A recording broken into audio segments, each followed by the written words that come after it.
තෙරුවන් සරණයි සුපින්වත් ඔබ සියලු දෙනාට. සාදු ජන සමාජයක් බිහි කරන්නට අවැසි අත්වැල සපයන බෞද්ධ රූපවාහිනී නාලිකාවේ දායකත්ව ධර්මදේශනාව අපි මෙලෙස ආරම්භ කරන්නේ. සුපින්වත්නි, ධර්මදේශනාව පැවැත්වීමට අද ධර්ම සභාවට වැඩම කොට වදාළේ ඉන්දුරාගාර ශ්‍රී ජේතවනාරාම වාසී කැලණි විශ්වවිද්‍යාලයේ මහාචාර්ය පූජ්‍යපාද ඉන්දුරාගාරයේ ධම්මරතන ස්වාමින්ද්‍රයන් වහන්සේ. අපි දේශකයන්න් වහන්සේ ගෞරව නමස්කාර පූර්වකව පිළිගනිමු. සාදු සාදු සාදු. අද මේ පින්කමේ තම දායකත්වය ගැන කටයුතු කරනවා කටුබැද්ද මණ්ඩපයේ 74 76 ඉංජිනේරු ඩිප්ලෝමාධාරීන් ඇතුළු පිරිස.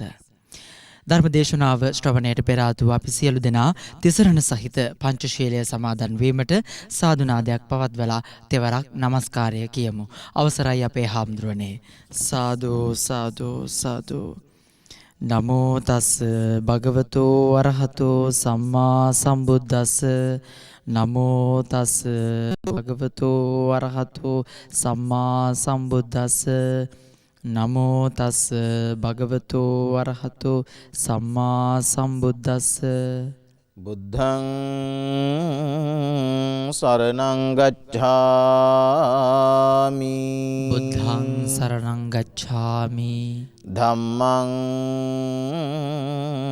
සරණං ගච්ඡාමි. ධම්මං සරණං ගච්ඡාමි. සංඝං සරණං ගච්ඡාමි. සංඝං සරණං ගච්ඡාමි. ဒ ුතියං පි බුද්ධං සරණං ගච්ඡාමි. ဒ ුතියං පි බුද්ධං සරණං ගච්ඡාමි. ဒ ුතියං පි ධම්මං සරණං ගච්ඡාමි. ဒ ුතියං පි ධම්මං සරණං ගච්ඡාමි. ဒ ුතියං පි සංඝං සරණං ගච්ඡාමි. ဒ ුතියං පි සංඝං සරණං ගච්ඡාමි.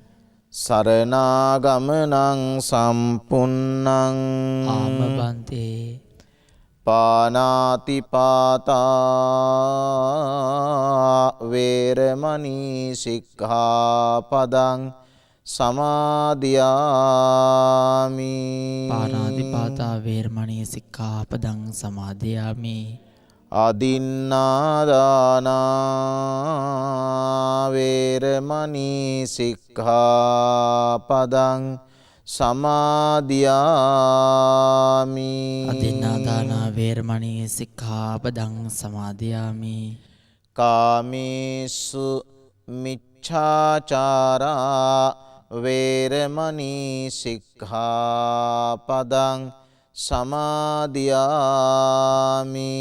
කාමේසු මිච්ඡාචාරා වේරමණී සික්ඛාපදං සමාදියාමි. මුසාවාදා වේරමණී සික්ඛාපදං සමාදියාමි.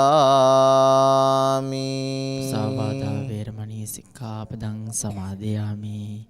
සුරාමේරය මජ්ජපමා දට්ඨානා වේරමණී සික්ඛාපදං සමාදියාමි. සුරාමේරය මජ්ජපමා දට්ඨානා වේරමණී සික්ඛාපදං සමාදියාමි. තිසරණේන සද්ධින් පංචශීලං ධම්මං සාධුකං සුරක්ෂිතං කତ୍වා අප්පමාදේන සම්පාදේ තබ්බං. ආමබන්තේ සාදු සාදු. සමන්ත චක්ඛවාලේසු අත්‍රා ගච්ඡන්තු දේවතා සද්ධම්මං මුනි රාජස්ස සුනන්තු සග්ග මොක්ඛදං ධම්මස්සවන කාලෝ අයං භදංතා. ධම්මස්සවන කාලෝ අයං භදංතා. ධම්මස්සවන කාලෝ අයං භදංතා. නමෝ තස් භගවතෝ අරහතෝ සම්මා සම්බුද්දස්ස. නමෝ තස් භගවතෝ අරහතෝ සම්මා සංබුද්දස්ස නමෝ තස් භගවතෝ අරහතෝ සම්මා සංබුද්දස්ස පදුමං යතා කෝක නදං සුගන්ධං පාතෝසියා පුල්ලමවීත ගන්ධං අංගීරසං පස්ස විරෝචමානං තපන්තමාදිච්ච මිවතලික්ඛේති.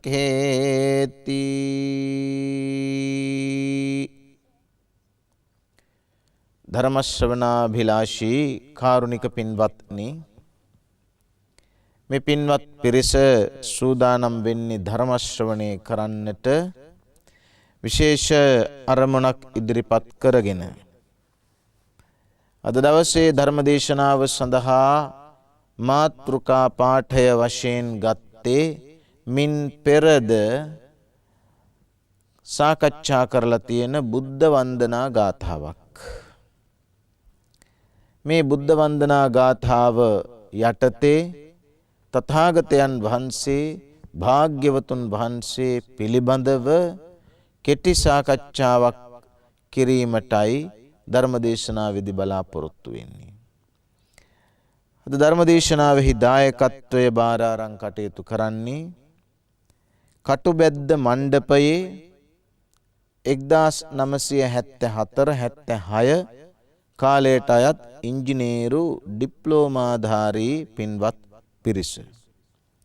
සගව්ව නම් සංවිධානයේ යටතේ ගුණගත වෙලා සිටින මේ පින්වත් පිරිස පරලොව සැපත් වෙච්ච තමන්ගේ සමාජිකයින්ට පින් අනුමෝදන් කිරීමත්, ඒ වගේම රෝගාතුරව සිටින තම සගයින්ට නිරෝගී සුව ඉක්මන් සුව ප්‍රාර්ථනා කිරීමත් අපේක්ෂා කරනවා.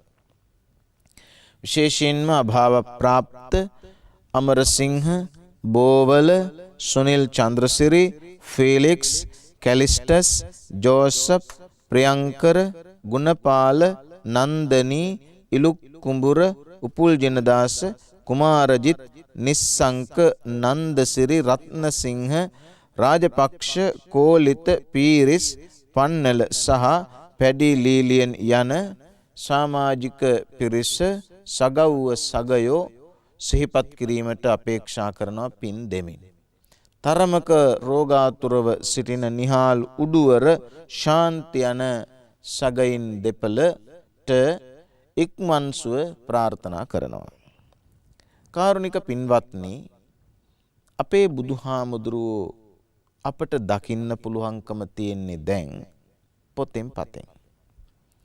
එයිනොදු මේ පොතපතෙහි එන තථාගතයන් වහන්සේ නිර්මාණය වෙන්නේ සාහිත්‍ය ධරයන් අතින්.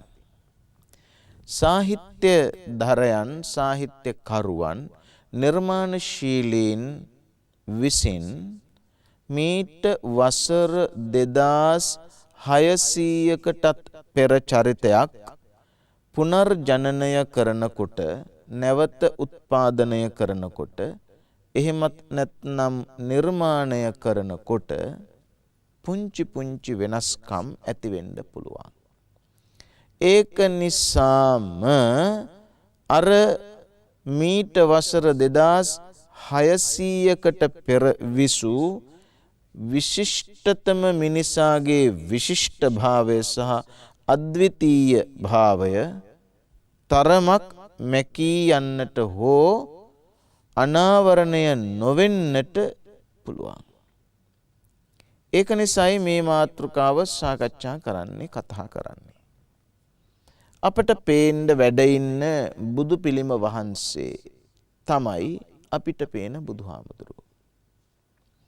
ඒ අපිට පේන බුදුහාමුදුරුවෝ පිළිමයකට නිර්මාණය කරපුවාම හැඩක් රුවක් හදාගත්තහම ඒ හැඩරුවෙන් එහා ගිය මිනිස්කම මතු වෙනවා ටිකක් අඩුදෝ කියලා හිතෙනවා.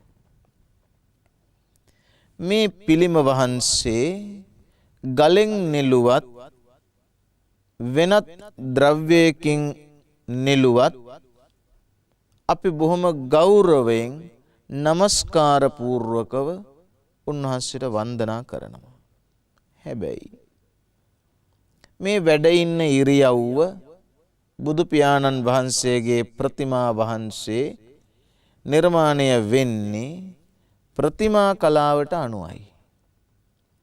ඒ ප්‍රතිමා කලාව නිර්මාණය වන්නේ ඉංජිනේරු තාක්ෂණයට අනුවයි.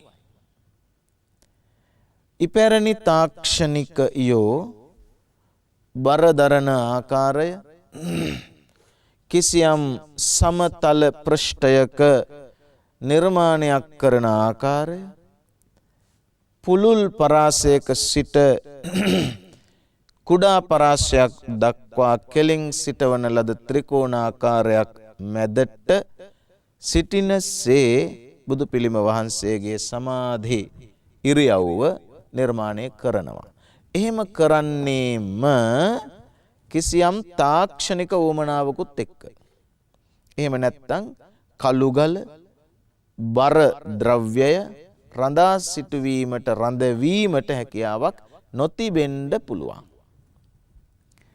ඒ වගේම ආබද්ධ ප්‍රතිමා අනාබද්ධ ප්‍රතිමා ආදි වශයෙන් පැරණි ඉංජිනේරු තාක්ෂණික පාරිභාෂික වචන වලින් ටෙක්නිකල් ටර්ම්ස් පාරිභාෂික වචන වලින් හඳුන්වනු ලබන ඉපැරණි තාක්ෂණික ක්‍රමෝපායයන්ගෙන් තමයි නෙලලා තියෙන්නේ.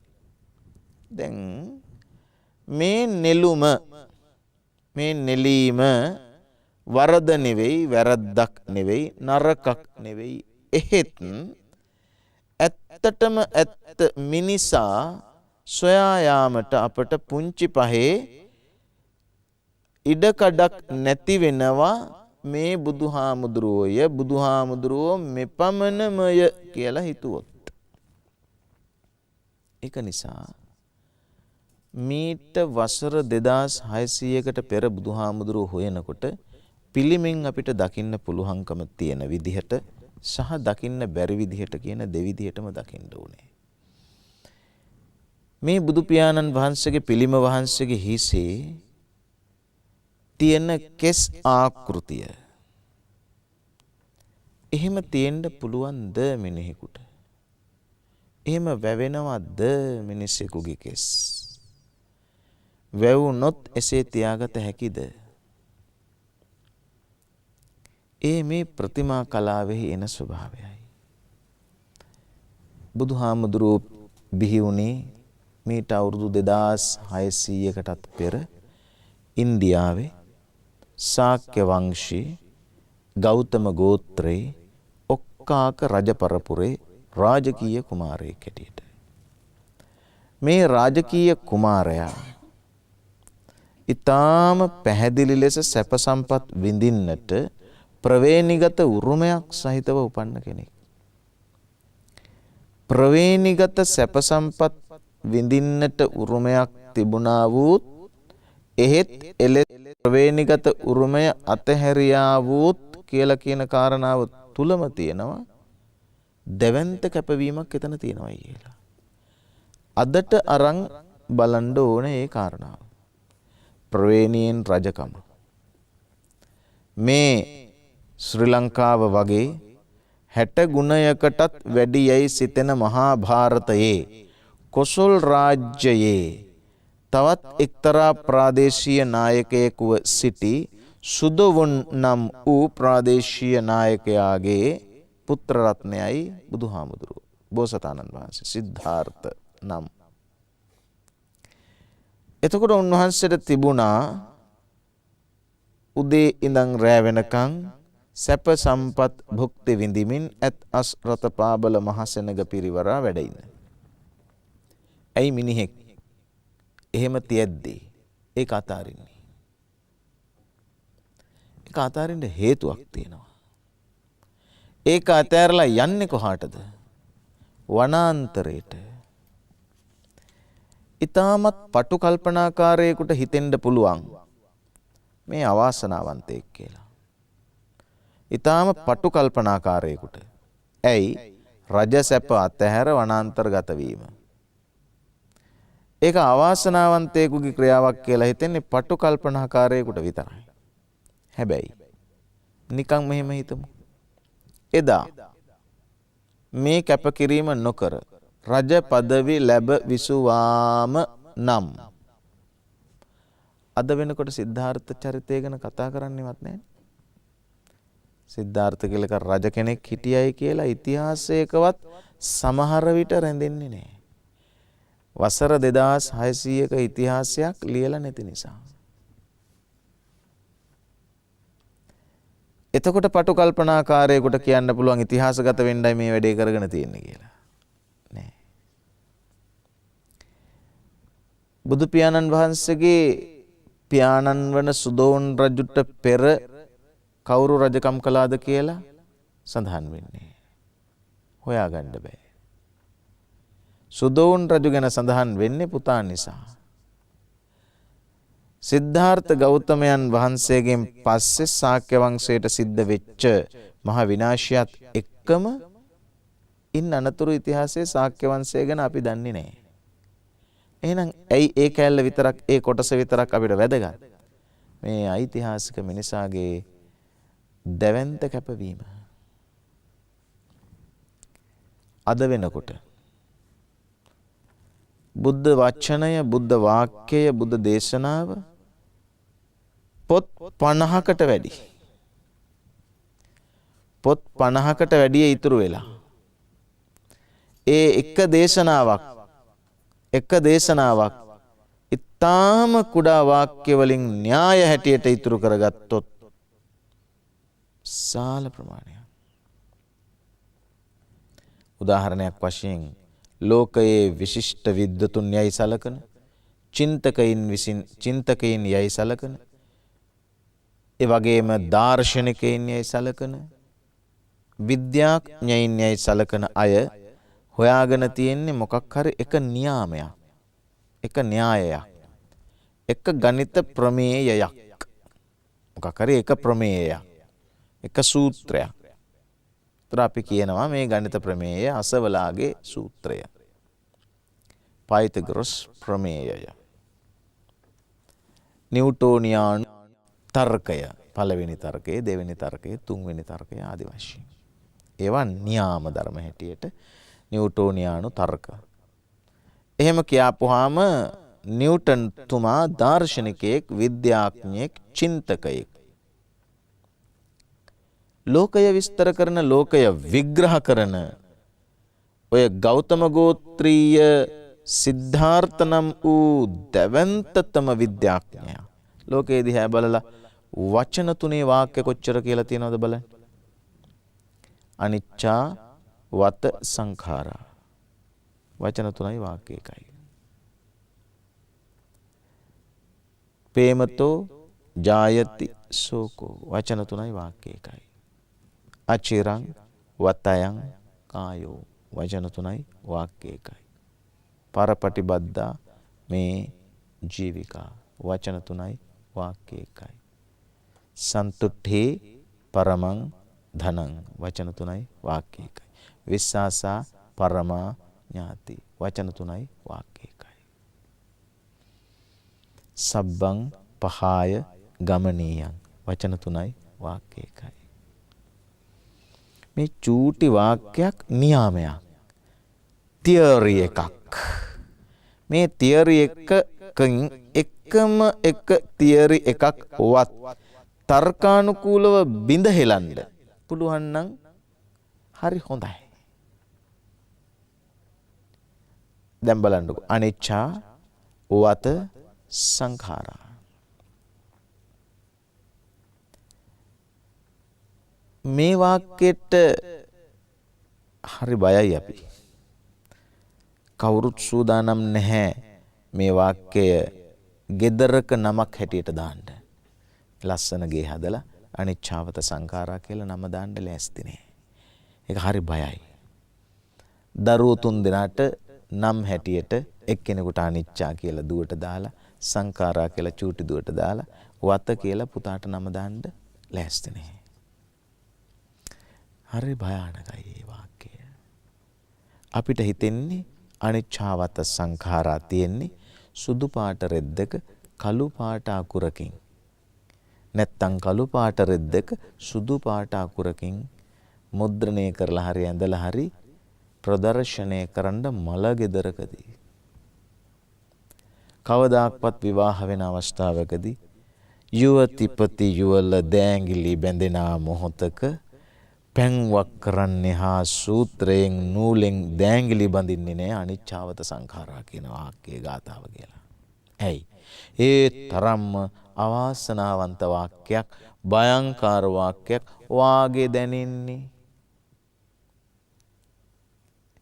හිතුවද තේරුම මොකද්ද? All phenomena are transitory. All phenomena. මේ ලෝකේ තියෙන හැම දෙයක්ම මහා වාසනාවන්ත වාක්‍යයක්. all phenomena. සබ්බේ සංඛාරා. සියලුම සංස්කාර. මේ ලෝකේ තියෙන දේවල්, things, භෞතික හා ජීවි. මේ ජීවි අජීවි සියල්ලන්ටම කියන, සියලු දේටම හා සියල්ලන්ටම කියන පොදු නම තමයි සංඛාරා. පාලියෙන් සංස්කාරාහ, සංස්කෘතෙන් විද්වත් සිංහලෙන් ධර්මයෝ. ෆෙනෝමිනා ඉංග්‍රීසියෙන්. ඒ කියන්නේ මේ හැම දෙයක්ම මහා භයානකයිද? එතකොට මේ පේන්න තියෙන දේවල් හැම එකක්ම නෑ. එහෙමනම් මේ ධර්ම ශ්‍රවණය කළන ඔබට එකිනෙක හරි භයානකයිනේ. එතකොට සංඛාරා කියන වචන තේරුම මේ හැම දෙයක්ම. වත කියන්නේ අනිවාර්යෙන් ඩෙෆිනිට්ලි කියන්නේ. ඩෙෆිනිට්ලි කියන එක හරි භයානක වාක්‍යයක්, වචනයක්. මේ කියන ප්‍රකාශය අනිවාර්යයි, වෙනස් කළ නොහැකි කියන්නේ මේ නිපාතය දාන්නේ. ප්‍රිපොසිෂන් එක දාන්නේ. අනිවාර්ය කරන්න. වත සංඛාරා. අනිවාර්යයෙන්ම මේ සියලු දෙයක්ම අනිච්චා. වචනේ තියෙන්නේ අමාරුම තැන එතනයි. අනිච්චා කියන්නේ අනිවාර්යෙන් නැති වෙනවා. බලන්නකො කොච්චර ආදරණීය, කොච්චර ගැඹුරු, කොච්චර ලොකු ඇත්තක්ද වෙනස් කළ නොහැකි. ලෝකෙ තියෙන හැම දෙයක්ම අනිවාර්යෙන් නැති වෙනවා. පුළුවන් ද කාට හරි විද්‍යාඥයෙකුට ඒක බෑර කරන්න? ඒක බෑ කියන්න, ඒක නෑ කියන්න, ඒක බැහැර කරන්න, ඊට ප්‍රතිපක්ෂ වෙන්න, ඒ හා සමග විරුද්ධව ප්‍රකාශයක් කරන්න නැත. එසේ නොවන්නේය කිය. ෆෙනෝමිනා කන්සෙප්ට් නෙවෙයි, ෆෙනෝමිනා. ලෝකයේ තියෙන ද්‍රව්‍යාත්මක වූ හෝ ජීවාත්මක වූ හැම දෙයක් අනිවාර්යෙන් නැතිවන්නේය. මේ වාක්‍යයට තියෙන බය, මේ වාක්‍ය කොච්චර වටිනා, කොච්චර ලස්සන, කොච්චර ලොකු ඇත්තක්ද? ඒක තියෙන්නේ සුදු පාට රෙද්දේ කළු පාට අකුරෙන් ඇඳලා මැරිච්ච දාසට උස්සන්න ගහන කොඩිය ලියන්නම නෙමෙයි. ඒක ඇත්තක්. ඒක සනාතන ධර්මයක්. ඒ කියන්නේ තියරි එකක්. පින්වත්නි, නිවන් දකින්නම ඕනේ නම් නිවන් දකින්න එක සින්නක් කරායිතිය තියෙන්නේ බෞද්ධයන්ටම නෙමෙයි. නිවන් දකින්න සින්නක් කරායිතිය තියෙන්නේ බෞද්ධයන්ටම නෙමෙයි. බෞද්ධයන්ට තියෙන්නේ නිවන් දකින්න විතරක්ම නෙවෙයි, තව බොහෝ දේත් එක්ක නිවන් දකින්න. ලෝකවාසී සියලු දෙනාට නිවන් දකින්නයි බුදුහාමුදුරුවෝ දේශනා කළේ. බෞද්ධයන්ට නිවන් දකින්න නෙවෙයි. මේ කාරණාව ඇත්තද නැත්තද කියලා නිකන් කල්පනා කරලා තර්ක කරලා මේ වාක්‍යයේ බොරු කරන්න දැරන වෑයමේ අවසානයේදී දකින්න පුළුවන් නිවන් යමෙකුට. මේ වාක්‍යයට විරුද්ධව කල්පනා කරලා ඉවර වුණාම සමහර විට නිවන් දකින්න පුළුවන්. අනිච්චවත සංඛාරා බොරු කරන්න දරන වෑයමේදී. මං කිව්වේ 84000ක් ධර්මස්කන්ධය කියලා කියන පිටු 57000කටත් වැඩිය තියෙන ගාථා වලින්ම පමණක් කියලා තිබුණා නම් ගාථා ලක්ෂයකටත් වැඩිය තියෙන බුද්ධ දේශනාවේ වචන 3 එක වාක්‍යයක බර.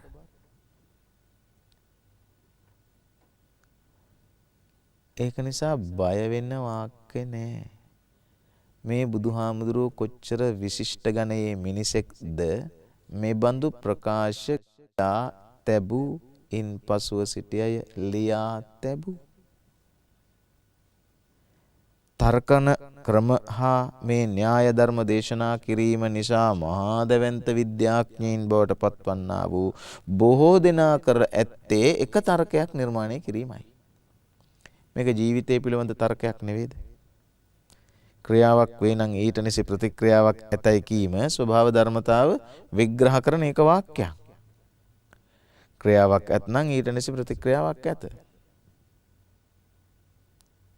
ඒක ස්වභාව ධර්මයේ විස්තර කිරීමක්. ඉතින් අනිච්චවත සංඛාරා කියන්නේත් එහෙම එකක් නෙමෙයිද?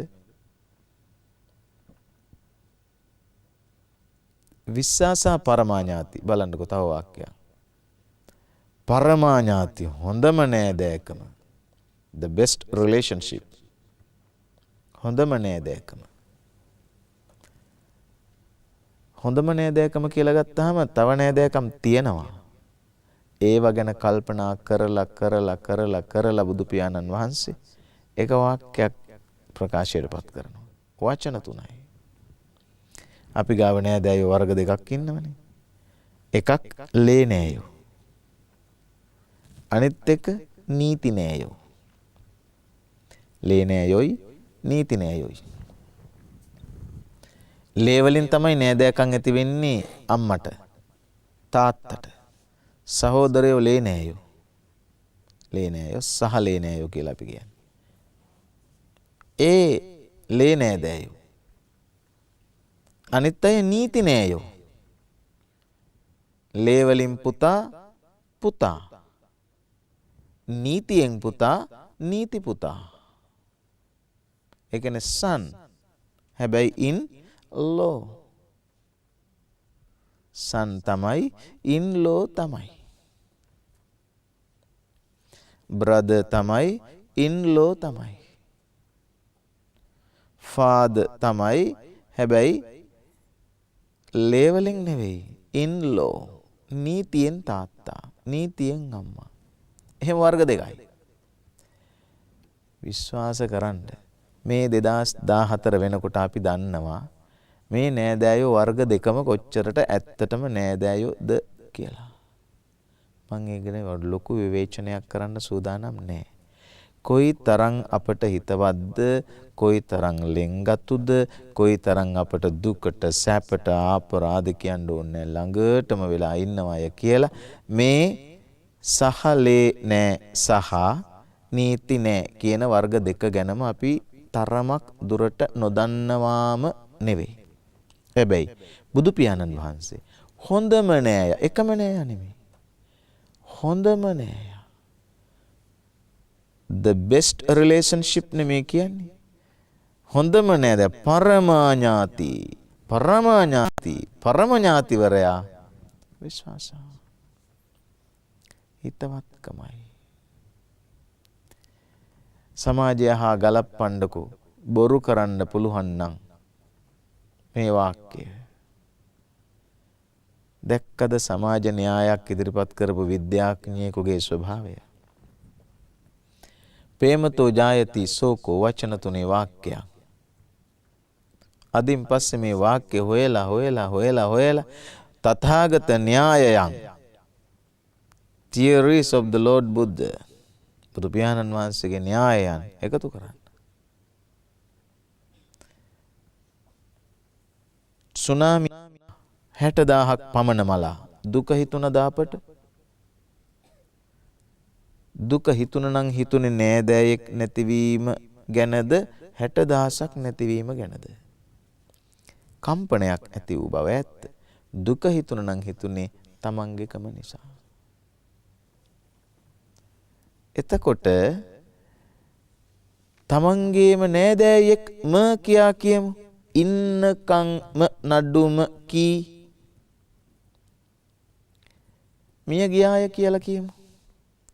ඒ මිය යාමෙන් ඇතිවන්නා වූ කම්පනය ශෝකයද කිසිදු නෑදෑකමක් නොතිබූ ළඟම හිතවතෙකුගේ මරණයේදී ඇති වූ කම්පනය හා ශෝකයද කියන ශෝක දෙකේ ඝනත්වය සාපේක්ෂ වන්නේ හිතවත්කමේ සාපේක්ෂ ඝනත්වයට මිස නෑදෑකමේ සාපේක්ෂ ඝනත්වයට නොවේ. එතකොට වසර 2600කට පෙර මේ වාක්‍ය තාමත් නිබොරුව රැඳෙනවා. ප්‍රේමතෝ ජායති ශෝකෝ. මං කියන්න හදන්නේ එක් වාක්‍ය වෙන්ව ගත්තත් ඒ තථාගත දේශනාව අති විශිෂ්ටයි. මේ විශිෂ්ටතම මිනිසා මට දැනෙන්නේ කොහොමද?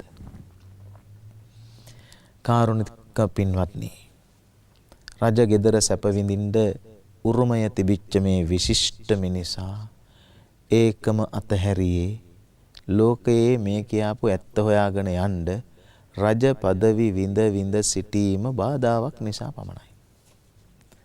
උන්වහන්සේ ගිහිගෙයි කලකිරිලා පැවිද්ද සොයා ගියා කියා මට හිතෙන්නේ. ඇයි? කලකිරෙන්න තරම් ලොකු ගිහි ජීවිතයක්, ගිහි ජීවිතයේ සම්බාධ සහිත බවක් තිබුණේ නැහැ. ගිහි ජීවිතේ කලකිරුණා නෙවෙයි, රජකම ගැන කලකිරුණත් නෙවෙයි. ඒත් මේ සත්‍ය ගවේෂණයෙහි විවේක මනසින් ඉන්න රාජමාලිගාවේ ඉඩක් නැහැ. වඩාත් සුදුසු තැනකට ගියා. බුදුහාමුදුරුවෝ ගැන ලියවෙලා තියෙන කියවෙලා තියෙන තැන්වල බුදුහාමුදුරුවෝ අඩි 6ක් විතර උසයි. හරීම ලස්සනයි. අඩි 6ක් චක්ක වරංකිත වූ රත්ත සුපාදයන්ගෙන් සමන්විතයි. සුදුම සුදුයි. අඩි 6ක් විතර උසයි. නාහෙ ලොකුයි. ඇවිදිනකොට කන් හෙල්ලෙනවා. ඒ තරම් කම්පෙති බරයි. යටිපතුල අඩියක් විතර දිගයි. වටකුරු විලුඹ. ලස්සන දිග නියපොතු. ලස්සන දිග ඇඟිලි. ඇඟිලි මැද්දේ ඇඟිල්ලට නියපොත්ත අපේ නම් නියපොත්ත ඇඟිල්ලෙන් එළියටත් පනිනවනේ. එහෙම නෑ. නියපොත්ත හරියටම ඇඟිල්ල ගන්නට. ඇඟිල්ලෙනුත් චුට්ටක් ඇතුළට වෙන්න. ඇඟේ කිසි තැනක එන්නතක් විද්දතරමක තිතක්වත් නැහැ. එබන්දන් ඉන්න නැතුව ඇති කියලා හිතේවි. අදටත් ඉන්නවා එබන්දන්. අදටත් ඉන්නවා මේ ශාක්‍ය වංශයේ ඉන්දියාවේ බන්දන්. උන්වහන්සේ පළවෙනි වතාවට කොණ්ඩේ කැපුවේ ශීර්ෂච්ඡේදනය කළේ අබිනිෂ්ක්‍රමණය කළ වෙලාවේ. ඊට පස්සේ දිගටම වැවුණා කොණ්ඩේ. සාමාන්‍ය පිරිමියෙකුගේ කොණ්ඩේ පිටමැද්දෑවෙන් යටට වැවෙන්නේ නැහැ. ඒ තරමට වැවුණා. එවක ඉන්දියාවේ විතරක් නෙවෙයි රජ පදවි දරූ රාජකීය දරුවෝ බ්‍රාහ්මණ දරුවෝ ලංකාවෙත් එපමණටම කොණ්ඩේ වැව්වා. අදටත් සම්පූර්ණයෙන්ම කොණ්ඩේ නොකපාවවන රැවුල නොකපාවවන පරම්පරාව වංශ ජාතීන් ඉන්දියාවේ වෙසෙනවා. කොණ්ඩ රැවුල් සපුරා නොකපන ජාතිය. ඔවුන් කොයි රටේ හිටියත් එහෙමමයි. මේ වවන ලද කොණ්ඩය බුදු පියාණන් වහන්සේ හිස මුදුනට කොට ගැට ගැසුවා. ඒ එවකට හිටපු තාපසයන්ගේ ස්වභාවයයි. කාන්තාවන් තම කෙස් හිස පිටුපසට කොට ගැට ගසන්නේ යම්සේද පිරිමින් එය හිස මුදුනට කොට ගැට ගැසුවා. ඒ බඳු પરම්පරා සහ ජාතීන් අදටත් ඉන්දියාවේ ඉන්නවා. ඇතමුන් රජකම් පවා කළා. ජනාධිපති අගමැතිකම් පවා දැරුවා. අදටත් සීක් ජාතිකයෝ ක්‍රීඩා කළත් එලෙසමයි. ඒ බන්දක් අපේ පිළිම නෙළූ පිළිමකරු නිර්මාණකරු එය ගැට ගසා ඇති බව පේන්න කලේ නෑ. මේ අඩි 6ක් විතර උස අවුරුදු 70ක් 60ක් විතර වෙච්ච වියපත් විශිෂ්ට තැනැත්තා මිනිසා මගේ බුදුහාමුදුරුවෝ. ඒ ශාක්‍ය මුනීන්ද්‍රයන් වහන්සේ මට නම් දැනෙන්නෙම සුදු 100 කෙනෙක් වගේ. සුදුම සුදු 100 කෙනෙක් වගේ ආදරයෙන් මනස්කාන්ත පෙනුමක් ලෝකය දිහාවේ කිසිදු ආකාරයක ද්වේෂයක් නැතුව බලාපු මහා දෙවන්ත මනුස්සකමක් තිබිච්ච සුදු 100 කෙනෙක්. පයේ පාවහන්නේ හිසට කුඩයක් නැහැ. දවටාගත් රෙද්ද නිකම්ම නිකං කසාවතක්. කහපාට වස්ත්‍රයක්. ඇත්තට මේක කසාය වස්ත්‍රයක්. ලොකු කසාය හැලියකට දාපු රෙද්දක්. කසාය කියන්නේ කහට. ඒ කසාය හැලිය තමයි කාසාය හැලිය. ඒකයි කාසාය වස්ත්‍රය කියන්නේ. කසාවත කියන්නේ. එක වස්ත්‍රයක් ඇඳගෙන තව වස්ත්‍රයක් පරවගෙන මේ සුදු පාට ලස්සන 100 ඇවිදිනවා. කුඹුරු වල යනවා. කකුලේ මඩ ගෑවෙනවා. ඇලට දොලට බහිනවා. හොද ගන්නවා. ගඟ ගාවට යනවා. එතනින් හොද ගන්නවා.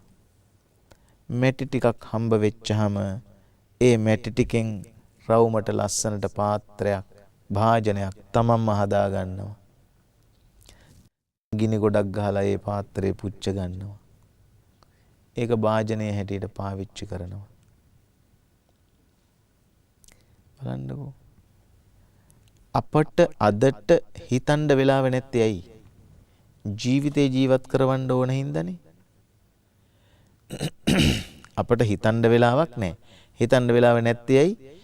කණ්ඩ ඕනි, කවණ්ඩ ඕනි, අඳින්න ඕනි, අඳවන්න ඕනි, පළඳින්න ඕනි, පළඳවන්න ඕනි, ඉන්න ගෙයක් ඕනි, ගෙවල් හදවන්න ඕනි, බඳින්න ඕනි, බඳවන්න ඕනි. ඔය ඔක්කොටම සල්ලි ඕනි. ඒ කියන්නේ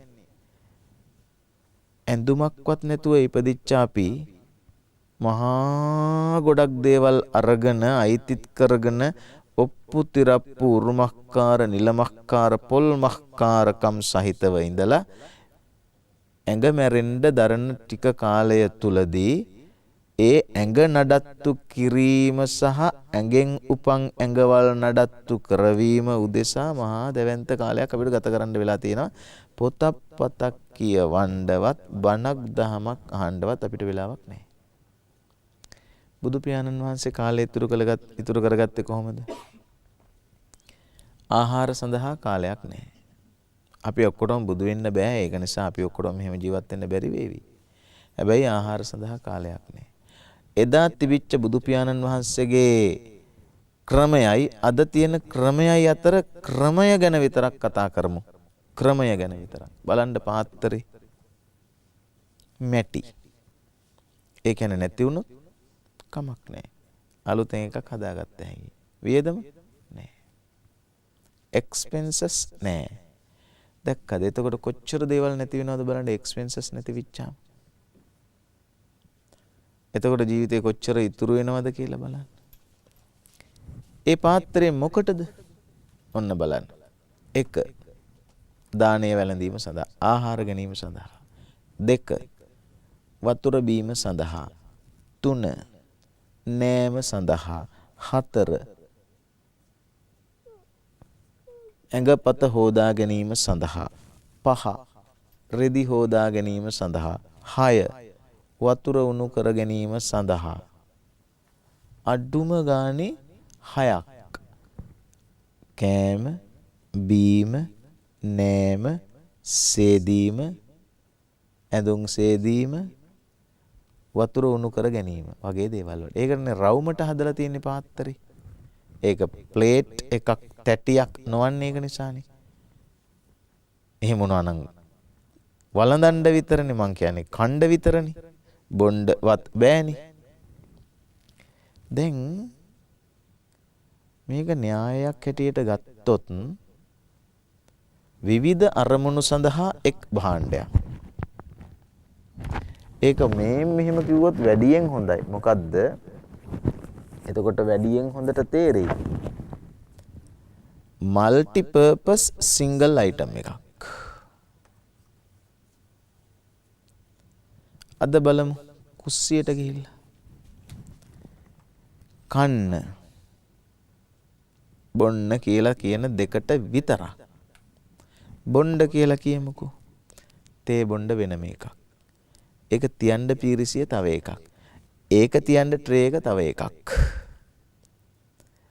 වතුර බොණ්ඩ වෙන එකක්, තේ බොණ්ඩ වෙන එකක්, කොෆි බොණ්ඩ වෙන එකක්, වෙන ඒවා බොණ්ඩ වෙන ඒවා. එතකොට කෑම කණ්ඩ පිඟාන, පළතුරු කණ්ඩ වෙන එකක්, කිරි කණ්ඩ වෙන එකක්, කෑම දාන්න එකක්, බත් දාන්න වෙනම එකක්, ව්‍යංජන දීසි වෙනමයි. දැන් බලන්නකෝ මල්ටිපර්පස් සිංගල් අයිටම් තත්වය වෙනස් වෙලා සිංගල් පර්පස් වලට මල්ටි අයිටම් වෙලා. ඛණ්ඩ විතරක් භාජන ගොඩක්.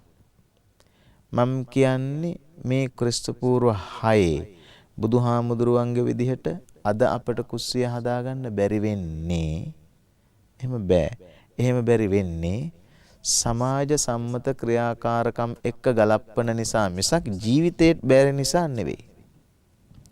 අපේ తত্ত্বය, තනතුර, අපේ පෞල් පසුබිම එහෙම එක්ක අපට පාත්‍රයෙන් ওই වැඩේ කරන්න බෑ.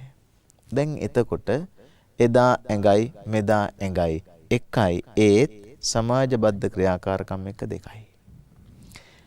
බුදු පියාණන් වහන්සේ එදා ගත කළ ජීවිතය 100% අද අපට ගත කළ නොහැකි වුණත් පුංචි පහේ ආලෝකයක් ගන්න බැරි වෙයිද මේ කියන කාරණාවෙන් පමණක් වුණත්. අපි කොච්චර ජීවිතය සංකීර්ණ කරගත්තාද? ජීවිතේ සංකීර්ණ කරගත්තද? ඒ සංකීර්ණ කරගත්ත ජීවිතේ සංකීර්ණතාව නිසා අපට ලැබිච්ච සහනය කොපමණද කියා අපටම තක්සේරු කරගන්න බැරිමනේ. ඒක හින්දා එදා බුදු පියාණන් වහන්සේත් අද අපේ ජීවිතයත් එක්ක ගත්තාම අපි මේ පිළිමයකට කරන নমස්කාර කිරීම පමණක් නෙවෙයි බුදු පියාණන් වහන්සේගෙන් ගන්න තියෙන්නේ. බලන්නකෝ. දන්න තරමට අපේ බුදුහාමුදුරුවන්ට පිළිකානේ. අපේ බුදුහාමුදුරුවන්ට කොලෙස්ටරෝල් තිබිලා නැහැ. අපේ බුදුහාමුදුරුවන්ට හදවත් සැත්කම් heart attack නැහැ. අපේ බුදුහාමුදුරුවන්ට ඔය අපිට කියන එකක්වත් නැහැ. තිබිලා නැහැ. ඇයි? මේ ගහට කොළට යාව අහස පොළොව මැද්දෑවේ ඉර හඳ යට ගලා බස්නා දිය දහරත් එක්ක ගෙවිච්ච ස්වාභාවික ජීවිතය. අද අපට ජීවත් වෙන්න පුළුවන්ද එහෙම? ආහාර පාන කෘත්‍රිම වෙලා මහ පොළොවත් එක්ක මිනිස්සුන්ගේ සම්බන්ධතාව නැති වෙලා ඉරට හඳට ඔරොත්තු දෙන්නේ නැති වෙලා හමාගෙන යන හුළඟටවත් ගලාගෙන යන දියදහරටවත් ඔරොත්තු දෙන්නේ නැති වෙලා වරද කාගේද? ඊටමත් යෞවනයේ සිට 80ක් වෙනකන්ම අවුරුදු බුදු පියාණන් වහන්සේ ආහාර ගත්තේ ගහෙන් කොලෙන්. නා කියා ගත්තේ ඇලෙන් දොලෙන්. අපි කල්පනා කරන්න ඕනි මේ බුදුහාමුදුරුවන්ට බුද්ධං සරණං ගච්ඡාමි කියලා වන්දනා කරනකොට කොයිතරම් දුරට අපි ඒ ගහට කොළට ඇලට දොලට ඉරට හඳට එකඟද කියා.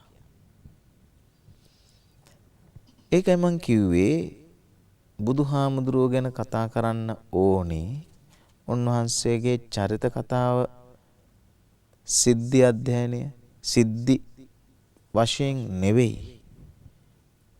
එදා ඒ පරිත්‍යාගශීලී කැපකිරීමයි අද අපේ ජීවිතවල අපි කොච්චර බෞද්ධ භාවයට පත් වෙන්න ඒ හා සමග සමාන වෙනවාදයි කියලා කියන කාරණා දෙක තුන එක.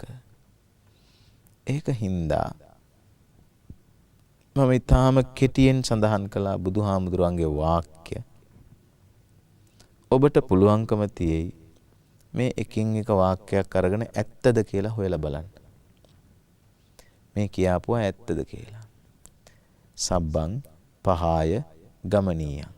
සබ්බං කියන්නේ සියල්ල, පහාය කියන්නේ අතහැර, ගමනීයං යා යුතුයි. ඉතින් ඒක ඇත්තද කියලා හොයලා බලන්න. සියල්ල අතහැර යා යුත්තෝ වෙමු. පුළුවන් නම් ඒක එහෙම නැහැයි කියලා කියන්න කරුණ එකතු කරන්න. නෑ සියල්ල අතහැර අපි යන්නේ නෑ. ඉරහඳ තරු පවතින තුරු අපි මැරෙන්නේ නෑ කියලා අපිට ඔප්පු කරන්න වෙනවා. එහෙම ඔප්පු කරන්න දරන වෑයම හරි හොඳයි. ඇයි එතකොට අබ සොයා ගිය කිසා ගෝතමියසේ අබ හැර අන් සියල්ල හම්බ වෙනවා. අබ සොයා ගිය කිසා ගෝතමියට හමු නොවුනේ නිර්දේශිත අබ පමණයි. නිවන හම්බ වුණා. ඒ වගේ මේ බුදුහාමුදුරන්ගේ එක වාක්‍යයක් බොරු කරන්න දරන වෑයම හරිම විශිෂ්ට වෑයමක්.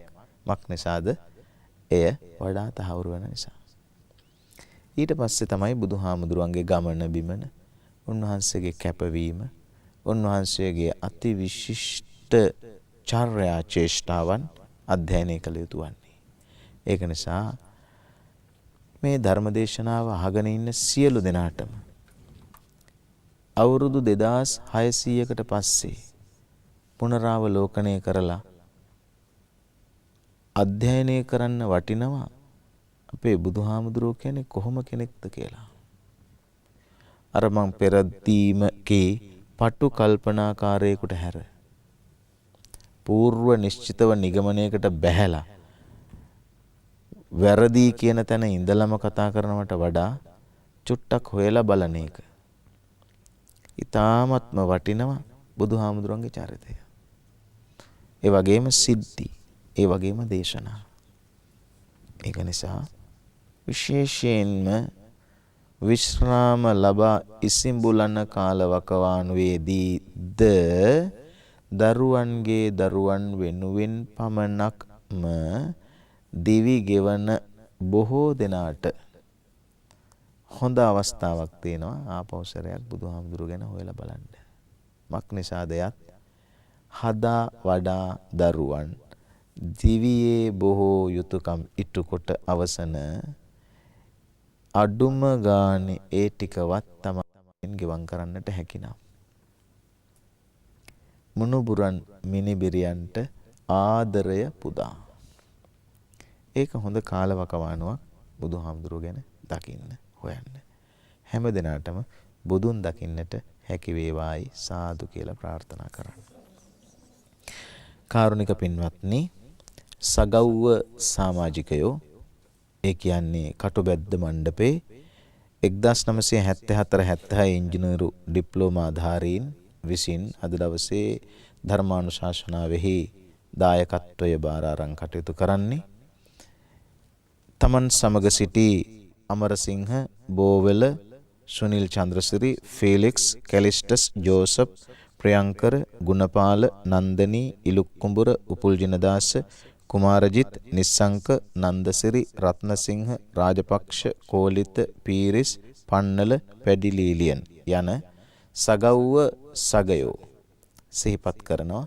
ඒ හැම දිනාටම අමා මහ නිවන් සුවයෙන් සැනසීම වේවා කියලා ප්‍රාර්ථනා කරනවා. ඒ වගේම ප්‍රේමදාස, ජයමහ යන දෙපළද අභාවයටපත් වුණා. ඔවුන්ටද මේ පින්නත්පත්ව නිවනින් සැනසීම වේවා කියලා සාදු කියන්නේ.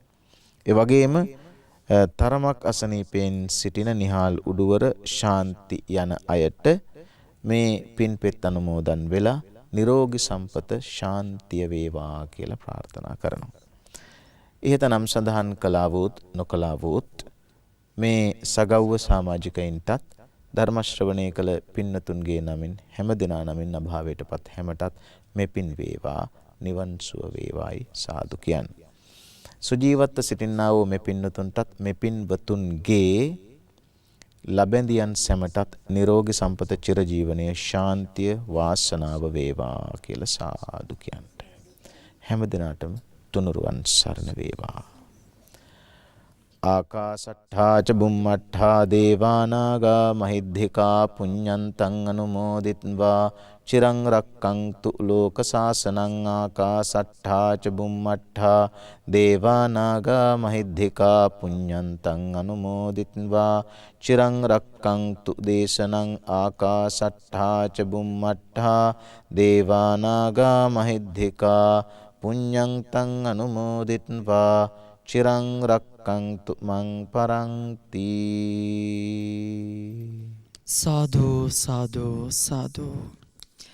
ඒ උතුම් වූ සද්ධර්ම දේශනාව පවත්වා වදාළ ඉන්දුරාගාර ශ්‍රී ජේතවනාරාම වාසී කැලණි විශ්වවිද්‍යාලයේ මහාචාර්ය පූජ්‍යපාද ඉන්දුරාගාරයේ ධම්මරතන ස්වාමීන් වහන්සේට අපගේ ගෞරවනීය කෘතවේදීත්වය පිරිනමා සිටිමු. ස්වාමීන් වහන්සේ සිදු කරන ශාසනික මෙහෙවර තව බොහෝ කල් සිදු කරන්නට අවැසි ශක්තිය, ධෛර්යය, නිදුක් නිරෝගී චිරජීවනය ලැබේවායි අපි මෙත් සිතින් ප්‍රාර්ථනා කරමු. සාදු සාදු සාදු. ඒ ප්‍රාර්ථනාව සමගින් බෞද්ධ රූපවාහිනී දායකත්ව ධර්මදේශනාව මෙතකින් අවසන් වනවා. ඔබ සියලු දෙනාට තෙරුවන් සරණයි.